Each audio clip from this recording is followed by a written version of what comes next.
Hey guys what's up. तो कैसे हैं आप सब लोग। Welcome back to your own channel Deepak Yadav Science Academy. Welcome to the daily Hindu news and editorial analysis of 17th of November 2020। तो आज है तारीख 17 नवंबर 2020 और है ट्यूसडे। देखेंगे आज का the Hindu complete newspaper. The Hindu complete newspaper को एनालाइज करेंगे। और गाइज, लेक्चर स्टार्ट करने से पहले अगर आपको इस लेक्चर की पीडीएफ चाहिए और ये कंप्लीट द हिंदू न्यूज़पेपर चाहिए तो आपको करना क्या है, डाउनलोड करना है टेलीग्राम और फिर सर्च बॉक्स में टाइप करना Deepak Yadav IAS academy. As you can see आप लोग को यहाँ पे ये चैनल मिल जाएगा। नहीं मिलता है चैनल, कोई बात नहीं, इस चैनल का लिंक मैंने आप लोगों को डिस्क्रिप्शन बॉक्स में दे दिया है। तो डिस्क्रिप्शन बॉक्स में जाओ, लिंक को क्लिक करो और जाकर इस चैनल को ज्वाइन कर लो, क्योंकि यहाँ पे आपको डेली बेसिस पे द हिंदू न्यूज़पेपर प्रोवाइड कर दिया जाता है। साथ ही साथ द हिंदू न्यूज़पेपर में जो हमारे करंट अफेयर्स आते हैं उसका बैकग्राउंड पोर्शन भी यहाँ पे आपको प्रोवाइड कर दिया जाता है। नाउ आगे बढ़ने से पहले अभी तक आपने चैनल को सब्सक्राइब नहीं किया है तो नीचे रेड कलर का बटन आ रहा होगा, सब्सक्राइब कर लेना। आपको कुछ नहीं करना, सिर्फ और सिर्फ अपना एक छोटा सा सपोर्ट दिखाना है bye subscribing this channel. Start करते हैं डिस्कशन। और डिस्कशन स्टार्ट करने से पहले एज ऑलवेज हम लोग कुछ क्वेश्चंस लेंगे जैसा हम लोग डेली बेसिस पे लेते हैं। नाउ आज का सबसे पहला क्वेश्चन होने वाला है गुपकर अलायंस, इसका क्या पर्पज़ है, क्यों फॉर्म करा गया था, ये मैं आप लोगों को मैंने पढ़ा रखा है। सेकंड जो क्वेश्चन होने वाला है अपना, आपको मैप बेस्ड होने वाला है। मैप में जाकर देखना है माली को, ठीक है, माली को मैप में जाकर देखना है। और इसकी जो आप कह सकते हो नेबरिंग एरियाज़ हैं वो कौन कौन से हैं, तो उनके नाम नीचे कमेंट सेक्शन में ज़रूर लिखना, जिससे मुझे पता चल जाएगा आपने इसे मैप में जाकर देख लिया है। तो दो क्वेश्चंस आपके लिए हो गए। डेली बेसिस पर हम लोग क्वेश्चंस को डिस्कस करते हैं, सभी लोग इसमें कॉमेंट करेंगे नाउ। और हम लोग रोज़ की तरह वीडियो का हम लोग टारगेट रख रहे हैं 400 लाइक्स का, तो आप अपना सपोर्ट दिखा सकते हैं इस वीडियो को लाइक करके अगर आपको पसंद आए तो। ओके, नाउ यहाँ पर हम लोग बढ़ते हैं आगे और डिस्कशन स्टार्ट करें। पेज नंबर 1 पे एक आर्टिकल नज़र आ रहा है। यहाँ पर एक जज है, ठीक है, जस्टिस यू ललित एक जज हैं। ये अपने आप को रिक्यूज कर चुके हैं, पीछे हटा चुके हैं हिमसेल्फ फ्रॉम जगन केस। देखो यहाँ पर एक इशू काफ़ी लंबा है, काफ़ी समय से पहले से चल रहा है। आंध्र प्रदेश के हमारे सीएम हैं, ठीक है, जगन मोहन रेड्डी, ठीक है। तो यहाँ पर ये जगन मोहन रेड्डी हैं आंध्र प्रदेश के सीएम। इनके खिलाफ कंटेम्प्ट ऑफ कोर्ट का केस लग चुका है। कंटेम्प्ट ऑफ कोर्ट आपको पता है क्या होता है, हम लोगों ने डिटेल में डिस्कस कर रखा है ना। क्योंकि यहाँ पर क्या हुआ, इन्होंने एक, आप कह सकते हो, जो सुप्रीम कोर्ट के एक सीनियर जज हैं NV रमन्ना, उनके खिलाफ कुछ चीज़ें बोल दी गई, इन्होंने बोल दिया था, इस वजह से इन्हें कंटेम्प्ट ऑफ कोर्ट का केस लगा हुआ है। क्यों लगता है, क्योंकि कोई अगर कोर्ट की या कोर्ट के जजेस की कोई, आप कह सकते हो, मान और मर्यादा का ख्याल नहीं रखता है, उसके अगेंस्ट बोलता है, तो यहाँ पे ये केस लगा दिया जाता है कंटेम्प्ट ऑफ कोर्ट का, है ना। तो जो ये कंटेम्प्ट ऑफ कोर्ट ये लगा इनके खिलाफ, तो अब यहाँ पे पेटिशंस वगैरह जारी करे गए। तो जो जस्टिस यू ललित थे, इन्होंने इसको सुनने से मना कर दिया, इनके अगेंस्ट यहाँ पे नहीं गए, ठीक है। जो इनके अगेंस्ट था, जगन मोहन रेड्डी के अगेंस्ट ये पटिशन वगैरह थे, उनको सुनवाई नहीं करी है। तो उसी के रिगार्डिंग आर्टिकल है। मैं आप लोगों को ये डिटेल में भी बताऊंगा ये बेसिकली है क्या। इसमें दो पर्सनैलिटी और इन्वॉल्व है, ठीक है, दो तीन पर्सनैलिटी और इन्वॉल्व है इसमें। आंध्र प्रदेश की हाई कोर्ट, ये पूरा इशू, ये पूरा बवाल है क्या। देखो, आंध्र प्रदेश की हाई कोर्ट का इसमें हाथ है।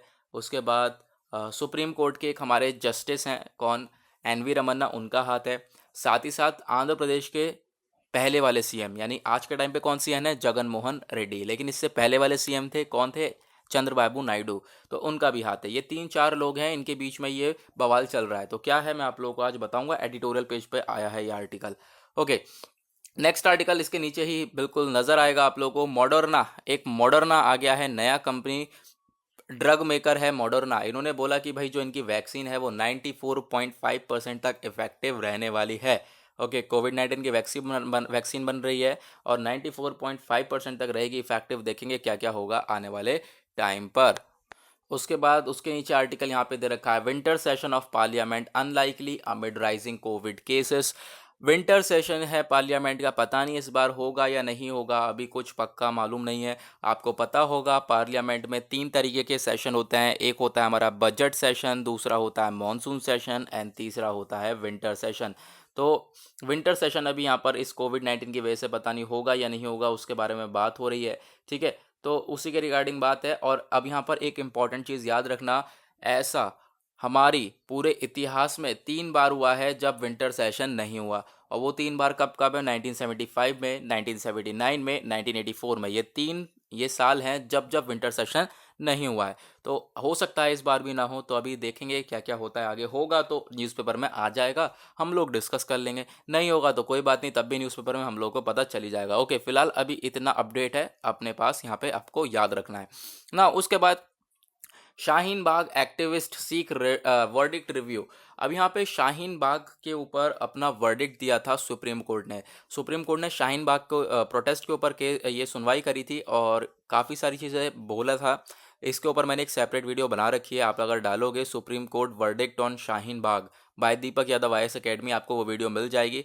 अगर आप ज़रूर देखना, अगर आपको इसके बारे में जानना है अच्छी तरीके से। तो नाउ अगर हम बात करें यहाँ पर, तो सुप्रीम कोर्ट ने अपनी कुछ बातें बोली थी और बोला था कि भाई देखो, आप लोगों को प्रोटेस्ट करने का हक तो है, ठीक है, राइट टू प्रोटेस्ट सभी लोगों के पास है, लेकिन साथ ही साथ जो लोग आ जा रहे हैं, आप लोगों ने रोड ब्लॉक कर रखी है, क्योंकि जो भी प्रोटेस्टर थे जो प्रोटेस्ट कर रहे थे, उन्होंने जो रोड थी उसको ब्लॉक कर रखा था। लेकिन अब यहाँ पर सुप्रीम कोर्ट ने बोला कि भाई राइट टू प्रोटेस्ट है सभी लोगों के पास, फंडामेंटल राइट है, आप प्रोटेस्ट करो, लेकिन शांति से प्रोटेस्ट करो ना। ये आपने रोड ब्लॉक कर रखी है, लोग जो आने जाने वाले लोग हैं इधर से उधर, उन्हें दिक्कत हो रही है, उन्हें परेशानी हो रही है, वो लंबे रास्ते से जा रहे हैं घूमकर, ठीक है, उन्हीं की वजह से ये मुद्दा भी उठा था। तो अब यहाँ पर ये बोला गया कि भाई उनका भी ध्यान रखना पड़ेगा, तभी ये जो एक आप कह सकते हो लीगल एक्टिविटी रहेगी, अदरवाइज यहाँ पे आप तो गलत तरीके से जो है प्रोटेस्ट कर रहे हो। तो उसी के रिगार्डिंग यहाँ पे जो प्रोटेस्टर हैं, कुछ लोग हैं, उन्होंने यहाँ पे पिटिशंस वगैरह उसको रिव्यू करा। बोला कि भाई एक ही पक्ष में ये चला गया है केस, ठीक है, एक ही पक्ष में यहाँ पे सुप्रीम कोर्ट ने सुनवाई कर दी है। तो उसी के रिगार्डिंग ये आर्टिकल है। हालांकि मैंने आपको बता दिया क्या इसका वर्डिक्ट है, सुप्रीम कोर्ट ने क्या सुनाया था, ठीक है, क्या बोला था। नाउ अगर आपको डिटेल में जानना है, इसमें और काफ़ी सारी बातें हैं, तो सीधे सीधे यूट्यूब के ऊपर टाइप करना सर्च बॉक्स में कि supreme Court verdict on Shaheen Bagh protest, तो आप लोगों को bye Deepak Yadav IAS academy डाल देना, वो वीडियो आप लोगों को मिल जाएगा। नाउ आगे बढ़ते हैं। दिल्ली की एयर क्वालिटी इंप्रूव होते हुए, चलो बहुत अच्छी बात है। अभी आप लोगों को दिखेगा कि फेस्टिवल की वजह से, दिवाली की वजह से बहुत ज़्यादा बुरी हालत हो गई थी वहाँ पे दिल्ली में। एक तो साथ ही साथ आप कह सकते हो कि क्या कह सकते हो कि फेस्टिवल की वजह से जो पॉल्यूशन है वो तो काफ़ी बड़ा ही बड़ा, साथ ही साथ कोविड-19 के केसेस भी तेज़ी से इंक्रीज होते हुए जा रहे हैं वहाँ पर। नाउ पेज नंबर 8 के ऊपर बहुत ही शानदार आर्टिकल, गेल ने कंप्लीट करा अपना कोची मैंगलुरु पाइपलाइन, ठीक है। नाउ ये गेल की फुल फॉर्म क्या है मुझे इतना ध्यान नहीं आ रहा है, correct me if I am wrong. Gas authority India limited, शायद यही है, ठीक है। तो यहाँ पर ये जो गैस अथॉरिटी इंडिया लिमिटेड है, इसने कंप्लीट कर लिया है अपना कोची मैंगलुरु पाइपलाइन। ये देखोगे आप यहाँ पर कोची से, यहाँ पे ये कोची है, ये मैंगलुरु है, यहाँ से यहाँ तक गैस की पाइपलाइन बिछाई गई है। इस प्रोजेक्ट को कंप्लीट करा गया। इसमें कितना कितना कॉस्ट लगा है यहाँ पे आप लोगों को देखने को मिलेगा। 444 किलोमीटर, आप कह सकते हो 444 किलोमीटर्स ये लंबी पाइपलाइन है।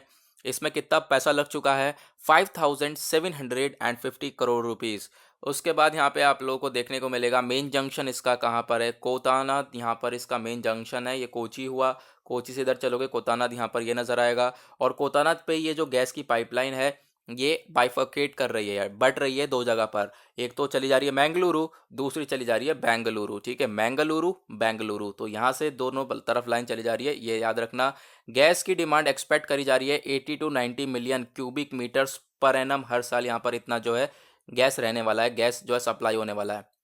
उसके बाद 8 डिस्ट्रिक्ट्स को बेनिफिट मिलेगा, 8 डिस्ट्रिक्ट को यहाँ पर बेनिफिट मिलेगा पूरी तरह से इस आप कह सकते हो पाइपलाइन से। तो एक बेहतरीन प्रोजेक्ट है, तो आप लोग इसके बारे में याद रखना।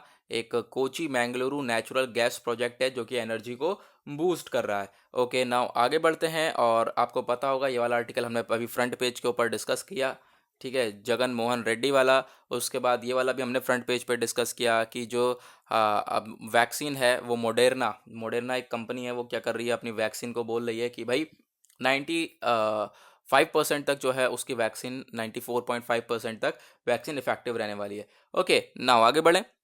नाउ पेज नंबर 10 पे एक आर्टिकल आया हुआ है, इंडियन स्टूडेंट्स जो US में पढ़ने जाते हैं, ठीक है, वो ड्रॉप डाउन हो चुके हैं लास्ट ईयर से। अगर हम देखें तो ड्रॉप डाउन है 4.4% तक, यानी कि पहले ज़्यादा जाते थे, इस समय ड्रॉप डाउन हो चुके हैं। और अगर हम बात करें चाइना की, तो चाइना के सबसे ज़्यादा स्टूडेंट्स पढ़ते हैं, सबसे ज़्यादा स्टूडेंट्स रहते हैं इंडिया में, वो सॉरी US में सबसे ज़्यादा स्टूडेंट्स जाते हैं, ठीक है। तो और इंडिया के भी काफ़ी ज़्यादा स्टूडेंट्स वगैरह जाते हैं हर साल, लेकिन इस बार जो है ये डाउन देखने को मिला है, ड्रॉप हुआ है, ठीक है। तो उसी के बारे में बात थी। नेक्स्ट यहाँ पर इसके बराबर में ही एक और आर्टिकल है, ये comply with FDI ceiling, government tells digital new firms. अब यहाँ पे आप लोगों को पता होगा, एक आर्टिकल आया था रिसेंटली कि जो गवर्नमेंट है अब रेगुलेट करेगी ओटीटी प्लेटफॉर्म्स को। ओटीटी प्लेटफॉर्म्स कौन से होते हैं? ओवर द टॉप प्लेटफॉर्म्स जैसे कि नेटफ्लिक्स, amazon प्राइम, ठीक है, वूट, ये सारे जो ऐप्स वगैरह हैं, हमारे जो ऑनलाइन प्लेटफॉर्म्स हैं, इसे हम लोग कहते हैं ओटीटी प्लेटफॉर्म्स। तो गवर्नमेंट ने बोला कि अब हम इसको रेगुलेट करेंगे, तो उसी के रिगार्डिंग आर्टिकल है। अब यहाँ पर ये जितने भी वीडियो स्ट्रीमिंग प्लेटफॉर्म्स हैं, ठीक है, वीडियो स्ट्रीमिंग प्लेटफॉर्म्स हैं, ये सब आ चुके हैं under the I and B ministry, under the jurisdiction of I and B आ चुके हैं। आई.एंड.बी यानी इंफॉर्मेशन एंड ब्रॉडकास्टिंग। तो अभी ये इसको रेगुलेट करेंगे और इसके रेगुलेशन में ये सारी चीज़ें कंडक्ट कराई जाएंगी, ठीक है। यहाँ पर कुछ इससे बेनिफिट होगा, कुछ यहाँ पर लॉस भी हो सकता है, ठीक है। ये सब मैंने आज से 4 दिन पहले के न्यूज़पेपर एनालिसिस में डिस्कस किया था कि ये ओटीटी प्लेटफॉर्म्स अगर गवर्नमेंट के रेगुलेशन में आ जाते हैं तो इससे क्या बेनिफिट्स हो सकते हैं और क्या यहाँ पर नुकसान हो सकते हैं, क्या डिसएडवांटेजेस भी हो सकते हैं, ये सब मैंने डिस्कस किया था आज से 4 दिन पहले। ना चलो आगे बढ़ते हैं। उसके बाद वर्ल्ड पेज पे आते हैं। वर्ल्ड पेज पे कोई इतना हमारे लिए इंपॉर्टेंट आर्टिकल आज आया नहीं है, कोई दुनियादारी में कुछ इंपॉर्टेंट चीज़ नहीं चल रही है जो कि हमारे एग्जाम के पॉइंट ऑफ व्यू से इंपॉर्टेंट हो। नाउ पेज नंबर 14 पे आप लोगों को नजर आएगा, ये देखोगे, a day after RCEP Jaishankar slams trade pacts globalisation. अभी आपको पता है regional comprehensive economic partnership sign हो चुका है, ठीक है। आसियान की 10 कंट्री प्लस 5 कंट्री और हैं, 15 कंट्री के बीच में ये साइन हो चुका। इंडिया ने यहाँ पर ये इसे ज्वाइन नहीं किया, इंडिया पीछे हट गया। अब यहाँ पे बोला ये जा रहा है हमारे एक्सटर्नल अफेयर के मिनिस्टर के द्वारा कि भाई हम लोग पीछे इसलिए हट गए, हमें डर है कि हमारा लॉस हो सकता है। क्यों? क्योंकि ये एक फ्री ट्रेड एग्रीमेंट है, फ्री में सब कुछ ट्रेडिंग होगा। तो देखने को क्या मिल सकता है कि भाई हम अपने दूसरे का जो प्रोडक्ट है वो हमारे कंट्री में ग्रो हो सकता है और हम अपना प्रोडक्ट नहीं ग्रो कर पाएंगे। दैट इज़ वाई हम लोगों ने इसे साइन ही नहीं किया। और देखो यहाँ पे बोला ये जा रहा है कि भाई काफ़ी हद तक यहाँ पर ये इंडिया का नुकसान भी हो सकता है, क्योंकि लोगों का ये मानना है कि भाई इंडिया ने इसे ज्वाइन नहीं किया है तो वो गलत क्या है, क्योंकि ये रीजनल कॉम्प्रहेंसिव इकोनॉमिक पार्टनरशिप जो है, ये प्रोग्राम, ये आप कह सकते हो 30% तक दुनिया की जीडीपी को कवर करता है। तो एक बहुत बड़ा ये पार्टनरशिप बन चुका है, इसमें इंडिया को होना चाहिए था। यहाँ पर ये बात करी जा रही है। नाउ नेक्स्ट इसके बराबर में एक आर्टिकल दिखेगा, WPI quickens to 8 month high. Food inflation जो है, यहाँ पे महंगाई है, आप कह सकते हो होलसेल प्राइस इन्फ्लेशन, वो हम लोग को बढ़ता हुआ नज़र आया, ठीक है। अगर आप लोगों को इन्फ्लेशन मेजर करनी हो, अगर महंगाई को मेजर करना हो तो कैसे करते हैं? वो सीपीआई के द्वारा करते हैं, कंज्यूमर प्राइस इंडेक्स के द्वारा, ठीक है। एक हमारा कंज्यूमर प्राइस इंडेक्स होता है, दूसरा होता है हमारा होलसेल प्राइस इंडेक्स, ठीक है, दो होते हैं।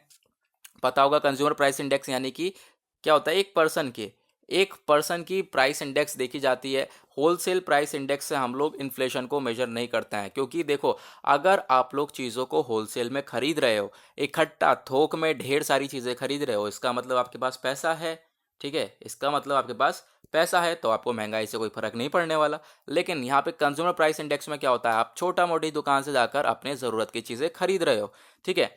तो यहाँ पर जो इन्फ्लेशन मेजर करा जाता है, महंगाई मेजर करी जाती है, वो किससे करी जाती है? सीपीआई से, कंज्यूमर प्राइस इंडेक्स से। ओके, तो चलो आगे बढ़ते हैं और चलते हैं अपने एडिटोरियल्स के ऊपर। नाउ पेज नंबर 6 पर आते हैं, एडिटोरियल डिस्कस करेंगे। कुछ आज के इतने खास एडिटोरियल्स बड़े बड़े यहाँ पर आए नहीं है। एक अपना इसको डिस्कस करेंगे, एक ये एडिटोरियल आएगा अपना जिसे हम लोग डिस्कस करेंगे, ठीक है। उसका इसमें बताऊंगा मैं क्या बोला गया है, बेसिकली आप लोग रीड कर सकते हो। उसके बाद यहाँ पे आंध्र प्रदेश कैपिटल का जो इशू है उसको देखेंगे। वेमेन का आज का हम एम्प्लॉयमेंट देखेंगे, आजकल के टाइम पे वेमेन का एम्प्लॉयमेंट किस तरीके का है, और जर्नलिस्ट हमारे आजकल सेफ नहीं है, उसके बारे में हम बात करेंगे। ओके, नाउ सबसे पहले हम लोग यहाँ पर ये देखते हैं इस वाले आर्टिकल को, थ्रेट और ट्रीट। देखो, थ्रेट और ट्रीट के बारे में बात करी जा रही है। एक फाइनल एग्रीमेंट था आरसीईपी का, रीजनल कॉम्प्रेसिव इकोनॉमिक पार्टनरशिप का, ये साइन हो चुका है। इंडिया इससे बाहर है, इंडिया इसमें है ही नहीं। अब यहाँ पर आपको देखेगा, कल मैंने इस आर्टिकल को डिस्कस किया था, ये कल के न्यूज़पेपर की कटिंग है, ठीक है, कि यहाँ पर जो रीजनल कॉम्प्रेसिव इकोनॉमिक पार्टनरशिप है, ये संडे को साइन कर दिया गया था। कौन कौन से? इसमें 15 कंट्रीज़ हैं, आसियान कंट्रीज़ हैं, जैसे कि आप लोगों को देखने को मिलेगा Indonesia, Malaysia, Philippines, Singapore, Thailand, Brunei, Vietnam, Laos, Myanmar, Cambodia. उसके साथ ही साथ यहाँ पे 5 अलग से हैं, China, Japan, south Korea, Australia. तो ये इतने बड़े बड़े लोग, इतनी बड़ी बड़ी कंट्रीज साथ में मिलकर यहाँ पे इसे साइन कर रखा है। और आपको पता है कि रीजनल कॉम्प्रहेंसिव इकोनॉमिक पार्टनरशिप, इसको साइन करने से क्या होगा भाई, फ्री में ट्रेड होगा, फ्री ट्रेड एग्रीमेंट है, काफ़ी कुछ एक दूसरे से कोऑपरेट करेंगे, काफ़ी कुछ हेल्प मिलेगी कंट्रीज़ को। तो बेसिकली यहाँ पे ये बात करी जा रही है इस आर्टिकल में कि भाई इंडिया को भी यहाँ पर ये साइन करना चाहिए था। इंडिया अपने फ़ायदे में सोच रहा है, इंडिया सोचा कि हमारा नुकसान हो जाएगा, क्योंकि हम तो खुद अपना एक सेल्फ रिलायंट, आप कह सकते हो सेल्फ रिलायंट प्रोग्राम लेकर चल रहे हैं, आत्मनिर्भर भारत इनिशिएटिव लेकर चल रहे हैं कि हम लोग भाई अपने कंट्री का प्रोडक्ट ग्रो कर लें। ठीक है, अभी अगर हम लोग एफटीए साइन कर लेते हैं दूसरी कंट्रीज़ के साथ, तो क्या होगा, हम लोगों को उनका प्रोडक्ट लेना पड़ेगा और हमारा प्रोडक्ट कम जाएगा बाहर, तो जिसकी वजह से हम लोगों को लॉस हो सकता है। ये सोचा और उसको सोचते हुए पीछे रह गया इंडिया, और इंडिया ने साइन नहीं किया। नाउ बात यहाँ पर एक्चुअली में ये करी जा रही है कि भाई देखो, फिलीपींस की भी तो हालत बुरी है, और भी ऐसी काफ़ी सारी कंट्रीज है जिनकी काफ़ी बुरी हालत है, जिनके काफ़ी सारे इश्यूज रहते हैं, लेकिन उन्होंने अपना जियो पॉलिटिकल इशूज़ को अलग रखा, साथ ही साथ यहाँ पर अपना फ़ायदा देखा, उन्होंने सोचा कि हाँ भाई फ़ायदा होगा, दैट इज़ वाई वो लोग इन्वॉल्व हो गए। आपको भी पता है फिलीपीन के इशू रहते हैं चाइना से, ठीक है, काफ़ी हद तक। तो अब क्या हुआ कि भाई देखो, उन्होंने अपना फ़ायदा सोचा और फ़ायदा सोचते हुए जो है इस ट्रेड को साइन कर लिया है। तो उसी के बारे में बात करी गई कि भाई जो हमारा इंडिया है उसे भी करना चाहिए था। इंडिया ने क्या करा, अपना प्रोटेक्शनिज्म को यहाँ पे ध्यान में रखा, इंडिया ने अपने आप को प्रोटेक्ट करने की कोशिश करी। ठीक है, हालांकि यहाँ पे साइन करना चाहिए था, दैट इज़ वाई यहाँ पर यह आर्टिकल आया है ना। उसके बाद यहाँ पर बराबर में एक आर्टिकल है, देखो आपको पता होगा पुलवामा अटैक क्या हुआ था, ठीक है, बालाकोट स्ट्राइक हुई थी। ठीक है, तो इंडिया ने जो है काफ़ी यहाँ पे बालाकोट स्ट्राइक करवाई थी, आपको पता होगा। और हमारे विंग कमांडर अभिनंदन जी यहाँ पे पाकिस्तान में रह गए थे, ठीक है, तो उनको वापस लाया गया था इंडिया में। ये सब बातें आपको पता होंगी, बहुत पुरानी बातें हैं। ठीक है, यहाँ पे अब इम्पोर्टेंट क्या बोला गया है कि भाई देखो, जो इलेक्शन वगैरह टाइम चलता है ना, चुनाव वगैरह के टाइम पे ये इशू काफ़ी ज़्यादा उठा दिए जाते हैं। ठीक है, बहुत ज़्यादा यहाँ पे उठने को मिलते हैं, अपनी बड़ाइयाँ देखने को मिलती हैं। तो ऐसा ही कुछ देखने को मिला और देखने को मिलता रहता है कि भाई चुनाव वगैरह के टाइम पे कि हमने ये करा, हमने वो करा। तो ये सारी चीज़ें, मुद्दे ले आए जाते हैं जो कि नहीं लाने चाहिए, क्योंकि ये चीज़ अलग है भाई, आपकी सरकार है तो आप तो करोगे करोगे, लेकिन यहाँ पे ये मुद्दे लाने नहीं चाहिए। इलेक्शन के टाइम पे ये सारे मुद्दे ले आए जाते हैं, उसके बारे में यहाँ पे आर्टिकल में बोला गया है। और अदरवाइज़ यहाँ पे इस आर्टिकल को आप लोग स्किप कर सकते हो। नाउ उसके बाद आते हैं पेज नंबर 7 के ऊपर, दैट इज ओपेड पेज। यहाँ पे आप लोगों को आर्टिकल नजर आएगा, आंध्र प्रदेश कैपिटल कोनंड्रम। आंध्र प्रदेश कैपिटल को लेकर बड़ा सारा भाई साहब बहुत घुमा दिया, इसमें बहुत ज़्यादा डिस्प्यूट चल रहा है। अब आपको समझना है, ध्यान से कान खोल के समझना, अगर गलत समझ लिया तो गलत हो जाएगा। ओके, नाउ यहाँ पे आप लोग देखना, आंध्र प्रदेश, आंध्र प्रदेश की 3 कैपिटल के बारे में बात करी जाती है। 3 कैपिटल बनेंगी, ठीक है। 3 कैपिटल हैं, वो कौन कौन सी हैं? विशाखापट्टनम है, अमरावती है और कुरनूल है। विशाखापट्टनम, अमरावती, कुरनूल। एक सेकंड यार, यहाँ पे साइप करते हैं। आंध्र प्रदेश की कैपिटल है विशाखापट्टनम, अमरावती और कुरनूल। अब यहाँ पर आंध्र प्रदेश के सीएम कौन है, यहाँ पे मैं लिख देता हूँ, जगन मोहन रेड्डी। ठीक है, JMR, जगन मोहन रेड्डी हैं आंध्र प्रदेश के सीएम। अब इससे पहले अभी 2019 में इलेक्शन हुआ है, ये सीएम बदल चुके। उससे पहले कौन थे सीएम? इससे पहले थे चंद्रबाबू नायडू, CN लिख दे रहा हूँ। ठीक है, चंद्रबाबू नायडू इससे पहले सीएम थे। JMR आज हैं, अब की बार के हैं। और अब यहाँ पर एक और रोल है, सुप्रीम कोर्ट। सुप्रीम कोर्ट में एक जस्टिस हैं, एक जज हैं, NV रमन्ना। ठीक है, NV रमन्ना, जो कि एक बहुत सीनियर मोस्ट जज हैं, जो कि आने वाले टाइम में चीफ जस्टिस ऑफ इंडिया बनेंगे। Next chief justice of India कौन है? ये बनने वाले हैं NV रमन्ना। उसके बाद यहाँ पे आता है एक आंध्र प्रदेश की हाई कोर्ट। अब ये इशू समझो, देखो अब यहाँ पर आंध्र प्रदेश के जो आज के टाइम पे सीएम है जगन मोहन रेड्डी, ये चाहते हैं यहाँ पे क्या, अपनी कैपिटल को ये सही से एस्टेब्लिश करना, ये सही से यहाँ पे इस कैपिटल को बनाना। लेकिन इनसे पहले वाले जो सीएम थे चंद्रबाबू नायडू, वो चाहते थे कि आंध्र प्रदेश की एक कैपिटल हो, दैट इज़ विशाखापट्टनम। ठीक है, आंध्र प्रदेश की एक कैपिटल हो, मुझे याद नहीं आ रहा, विशाखापट्टनम शायद अमरावती, एक कैपिटल बनाने को कह रहे थे। इनका सपना था कि भाई एक कैपिटल होनी चाहिए। तो लेकिन यहाँ पे इनका सपना पूरा नहीं हो पाया। क्यों? क्योंकि इलेक्शन हुए, सीएम बदल गए, बन गए जगन मोहन रेड्डी। अब जब ये सीएम बने तो इन्होंने सोचा कि भाई एक कैपिटल कैसे होनी चाहिए, इन्होंने तो इसका सपना पूरा होने ही नहीं दिया। ठीक है, इन्होंने बोला एक नहीं 3 कैपिटल होंगी। ठीक है, इन्होंने 3 कैपिटल का तय करा। अब यहाँ पर क्या हुआ, इन 3 कैपिटल बोल तो गया कि भाई ये 3 कैपिटल होंगी, लेकिन ये अपनी चीज़ों को इम्प्लीमेंट नहीं कर पा रहे हैं। इम्प्लीमेंट क्यों नहीं कर पा रहे हैं? क्योंकि हाई कोर्ट इन्हें बार बार इजाज़त नहीं दे रहा है, इजाज़त नहीं दे पा रहा है हाई कोर्ट, और मना कर रहा है इन चीज़ों को। जो भी यहाँ पे डॉक्यूमेंट्स वगैरह हैं वो यहाँ पर पास ही नहीं हो पा रहे हैं हाई कोर्ट में। तो यहाँ पर इन्होंने क्या करा, इन्होंने अपना दिमाग लगाया और भैया बोल दिया कि भाई हाई कोर्ट जो है, ये हाई कोर्ट, साथ ही साथ चंद्रबाबू नायडू और ये एनवी रमन्ना, ये तीनों आपस में मिले हुए हैं। इन तीनों की मिली भगत है, जो कि यहाँ पर मैं अपना काम नहीं कर पा रहा हूँ, मैं ये 3 कैपिटल को एस्टेब्लिश नहीं कर पा रहा हूँ। ठीक है, क्यों इनके द्वारा बोला गया है कि जो पिछले वाले सीएम है चंद्रबाबू नायडू, उनका कहीं ना कहीं यहाँ पे ज़मीन से इन्होंने इलीगल ज़मीन को ऑक्यूपाई कर रखा है। ठीक है, इलीगली यहाँ पे ऑक्यूपाई कर रखा है, दैट इज़ वाई ये कैपिटल बनने नहीं दे रहे हैं। ठीक है, साथ ही साथ जो सुप्रीम कोर्ट के जज हैं एनवी रमन्ना, इनके भी कुछ फैमिली मेंबर्स हैं। ठीक है, उन्होंने भी यहाँ पे इलीगली ज़मीन को ऑक्यूपाई कर रखा है, इस वजह से ये भी नहीं चाहेंगे कि यहाँ पे बने। उसके बाद यहाँ पे जो हाई कोर्ट है, या हाई कोर्ट के अंदर जो भी जजेस हैं, ये क्यों नहीं पास कर रहे हैं इसको, ये क्यों नहीं यहाँ पे इनका डॉक्यूमेंट पास कर रहे हैं? क्योंकि यहाँ पे इन्होंने ये भी बोला कि जो चंद्रबाबू नायडू के टाइम पर, जब ये सीएम थे चंद्रबाबू नायडू, तो इन्होंने ही यहाँ पर, इनके अंडर में ये सारे के सारे जजेस यहाँ पे हाई कोर्ट में आए थे आंध्र प्रदेश में, तो आखिर ये भी तो इनसे ही मिले हुए हुए। तो ये सब आपस में मिले हुए हैं और सब मिली भगत है इन लोगों की, और यहाँ पर मेरा काम नहीं हो पा रहा है। तो उसी के रिगार्डिंग इन्होंने क्या करा था, एक लेटर लिख दिया था चीफ जस्टिस ऑफ इंडिया को, और चीफ जस्टिस ऑफ इंडिया को जो लेटर लिखा उसमें यही सारी बातें बोली जो मैंने अभी आपको डिटेल में बताई हैं। ओके, तो उसके रिगार्डिंग आपको देखने को मिलेगा क्या क्या देखने को मिला। ठीक है, उसके बाद अभी यहाँ पर इनके ऊपर कंटेम्प्ट ऑफ कोर्ट का केस लगा दिया गया कि भाई इन्होंने जज की बेइज्जती करी है। ठीक है, कंटेम्प्ट ऑफ कोर्ट लगा दिया गया, और फिर इनके खिलाफ यहाँ पे काफ़ी सारी चीज़ें चलाई गई। नाउ आगे आगे देखेंगे क्या होगा। अभी फिलहाल जो है जो इनके केस सुनवाई होनी थी, तो वो जज जो है वो पीछे हट चुका, जो हमने अभी पेज नंबर 1 पे पढ़ा था। जज ने यहाँ पे मना कर दिया है, इनका जो पेटिशन था इसके अगेंस्ट, इनके अगेंस्ट था, आंध्र प्रदेश के सीएम के अगेंस्ट था, वो सुनने से मना कर दिया है। अब देखेंगे आगे क्या क्या होगा। ये मैंने आपको पूरा इशू समझा दिया, याद रखना ये इशू लगभग 7वीं या 8वीं बार आया है न्यूज़पेपर के अंदर में, तो इम्पॉर्टेंट है, आप लोग ज़रूर याद रखना।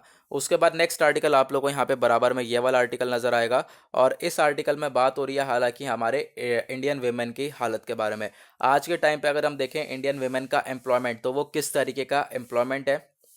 ठीक है, अगर हम बात करें वेमेन के बारे में, तो वेमेन पहले से उनकी हालत अच्छी नहीं थी। रिसेंटली एक रिलीज़ करा गया है, क्या एक सर्वे हुआ है, पीरियोडिक लेबर फोर्स सर्वे। ठीक है, 2018 और 19 का, इसने इंडिकेट किया एक dramatic fall absolute employment for man and more so women, यानी मैन का जो, मैन के क्षेत्र में अगर हम देखें तो मैन के लिए तो बेरोजगारी आई है, साथ ही साथ वेमेन के लिए भी बेरोजगारी आई है, और वेमेन का भी आप रोल काफ़ी कम देखोगे।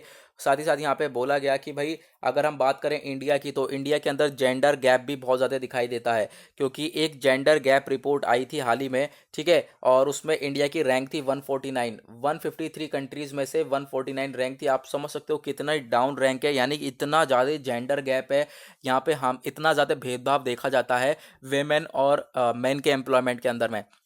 आप लोगों को देखने को भी मिलेगा कि भाई अगर वेमेन कहीं ऑफिस में, एक ऑफिस, अगर ऑफिस में मैन और वेमेन दोनों काम कर रहे हैं, हालांकि वेमेन ज़्यादा ही काम कर रही होगी उस मैन से, हाँ, तो उसे भी तब भी सैलरी कम दी जाती है कि भाई एक मेंटेलिटी सेट हो चुकी है। तो इस तरीके की हालत देखोगे आज के टाइम पर। और अगर हम कोविड-19 के बारे में बात करें, तो कोविड-19 के बाद तो और बुरी हालत हो चुकी है, ये तो मैंने आपको पहले ही बताया। कोविड-19 से पहले क्या हालत थी, आज के टाइम पर तो और बुरी हालत हो चुकी है। आज के टाइम पे जॉब्स वगैरह तो है ही नहीं, जितनी भी वेमेन जॉब्स पर लगी हुई थी उन सब की जॉब्स भी यहाँ पर छूट चुकी है काफ़ी हद तक। और आप लोगों को देखने को मिलेगा कि अभी यहाँ पर जहाँ भी काम कर रही है वेमेन, उन्हें बहुत कम सैलरी मिल रही है as compared to the previous years, यानी कि as compared to the prior कोविड-19 से पहले जितना सैलरी मिल रही थी अब और कम मिल रही है। ठीक है, अब इस समय और ज़्यादा बुरी हालत हो चुकी है। तो यहाँ पे बोला जा रहा है एम्प्लॉयमेंट को लेकर, तो कुछ एम्प्लॉयमेंट इतना ज़्यादा अच्छा नहीं है हमारे इंडिया में। ओके, यहाँ पे आप लोगों को नज़र आएगा कि भाई सबसे बड़ी बात तो आप यही देखोगे, अच्छी खासी यहाँ पे सैलरी वगैरह प्रोवाइड नहीं करवा पाते हैं वेमेन को। तो जेंडर गैप भी देखा जाता है, तो आप यहाँ पर ये अपने आंसर राइटिंग में लिख सकते हो अगर कुछ इससे रिगार्डिंग आता है या ऐसे में आता है वेमेन को रिलेटेड आर्टिकल। ठीक है, नाउ उसके बाद नेक्स्ट आर्टिकल आप लोग को यहाँ पे ये देखेगा, अनअबेटिंग अटैक्स ऑन जर्नलिस्ट। जर्नलिस्ट के ऊपर धड़ाधड़ अटैक्स होते हैं, बहुत ज़्यादा अटैक्स होते हैं। आपको पता है जर्नलिस्ट सारी चीज़ें खोल देते हैं, गवर्नमेंट का चिट्टा पिट्टा जितना होता है सब कुछ पब्लिक के सामने ले आते हैं, तो इन्हें तो, जिनकी जान को तो काफ़ी ज़्यादा खतरा होता ही होता है। ठीक है, तो हर साल काफ़ी सारी डेथ होती है जर्नलिस्ट की, जर्नलिस्ट काफ़ी ज़्यादा मारे जाते हैं। ठीक है, तो उसी के रिगार्डिंग आर्टिकल है कि भाई बहुत सारे अटैक्स होते हैं जर्नलिस्ट के ऊपर, उन्हें प्रोटेक्ट करना चाहिए, उन्हें प्रिवेंट करना चाहिए। काफ़ी सारी कंट्रीज़ हैं जो कि अपना स्टेप उठाती हैं, उसी तरीके से हम लोग को भी स्टेप उठाना चाहिए। यहाँ पे देखोगे ईयर वाइज बता रखा है कि भाई कितने जर्नलिस्ट की डेथ हो चुकी है। यहाँ पे नज़र आएगा आप लोगों को, एक हैं हमारे इज़राइल मोसेस 26 ईयर ओल्ड, इनकी डेथ हुई। फिर उसके बाद 35 ईयर ओल्ड सैयद आदिल वाहब, इनके ऊपर अटैक हुआ। ठीक है, 14 जून 2018 में शुजात बुखारी, इनके ऊपर अटैक हुआ। ठीक है, अटैक हुआ फिर डेथ हुई। उसके बाद यहाँ पर उसी तरीके से आप लोगों को देखने को मिलेगा काफ़ी सारे जर्नलिस्ट हैं जिनकी यहाँ पर इस तरीके से डेथ हो गई है। और ये यहीं इंडिया की बात नहीं है, इंडिया में ही ऐसी हाल नहीं है, ऐसा हाल यूनाइटेड स्टेट्स, पूरी दुनिया में ये हाल है। पूरी दुनिया में भाई जर्नलिस्ट को जीना हराम कर देता है। क्यों? क्योंकि एक तो वो सरकार का क्या करता है, चिट्टा पिट्टा खोल के पब्लिक के सामने डाल देता है जर्नलिस्ट, तो उसे जीने का हक नहीं है। तो उसको उसके अगेंस्ट यहाँ पे ये सारी चीज़ें करवाई जाती हैं। ठीक है, उन पर अटैक होता है और मार दिया जाता है। अगर हम लोग डेटा देखें तो मैंने एक डेटा डाल रखा है अपने टेलीग्राम पर, आप लोग को नज़र आएगा। जो जर्नलिस्ट हैं हर साल डेथ जो होती है जर्नलिस्ट की, वो नज़र आएगी। 2001 में कम थी, 2000 में कम थी, 2001 में देखोगे, और फिर ऐसे ऐसे बढ़ती घटती जा रही है। और ये पिछले 3 साल में देखोगे, 2016, 17, 18 और 19 का डेटा तो है ही नहीं। 19 का डेटा होता ना तो बार ये वाला होता ऊपर की साइड और ज़्यादा। ठीक है, और तो यहाँ पर इस तरीके से आप लोगों को देखने को मिलेगा कि ये लगभग हर हमेशा बढ़ता ही जा रहा है लगातार पिछले 3-4 सालों से। यानी जर्नलिस्ट की खूब सारी डेथ हो रही हैं। क्यों? क्योंकि वो लोग अपना सच्चाई सामने ले आता है, तो उनको प्रोटेक्ट करने के लिए यहाँ पे हमें लॉज लाने पड़ेंगे। क्योंकि काफ़ी सारी कंट्रीज़ हैं जो कि अपना प्रोटेक्ट करने के लिए लॉज लाती हैं, लॉज हैं उनके पास, तो उसी तरीके से हम लोगों को भी लॉज लाने पड़ेंगे। ओके, जैसा कि यहाँ पे आप लोग देखोगे महाराष्ट्र में, Maharashtra media persons and media institutions prevention of violence and damage और लॉस ऑफ प्रॉपर्टी एक्ट 2017 है। ठीक है, एनी अटैक ऑन जर्नलिस्ट, अगर कोई भी अटैक करेगा जर्नलिस्ट के ऊपर, वो नॉन बेलेबल होगा, आपको भाई बेल ही नहीं मिलेगी उसके रिगार्डिंग। ठीक है, तो इस तरीके के लाने पड़ेंगे। और ऐसे ही हम काफ़ी सारे लॉज वगैरह हैं। छत्तीसगढ़ में एक ऐसा ही काफ़ी अच्छा लॉ है। ठीक है, जिसे हम लोग कहते हैं Chhattisgarh protection of media person act. इसके अगेंस्ट में यहाँ पे अगर कोई मीडिया जो हमारे मीडिया पर्सन होगा, जर्नलिस्ट होगा, उसके ऊपर अटैक करता है तो उसके अगेंस्ट भी कार्रवाई होगी, उसे भी बेल नहीं मिलेगी, फाइन अलग लगेगा। तो इस तरीके के लॉस लाएं भाई, जिससे कि ये जो है हम लोग जर्नलिस्ट को प्रोटेक्ट कर सकें, क्योंकि एक जर्नलिस्ट ही हैं जो कि सच्चाई सामने लेकर आते हैं। ओके, तो यहाँ पर ये सारी बातें बोली गई, इसी वजह से हमने आज का थंबनेल बना रखा है जिसमें एक जर्नलिस्ट की पिक्चर लगा रखा है।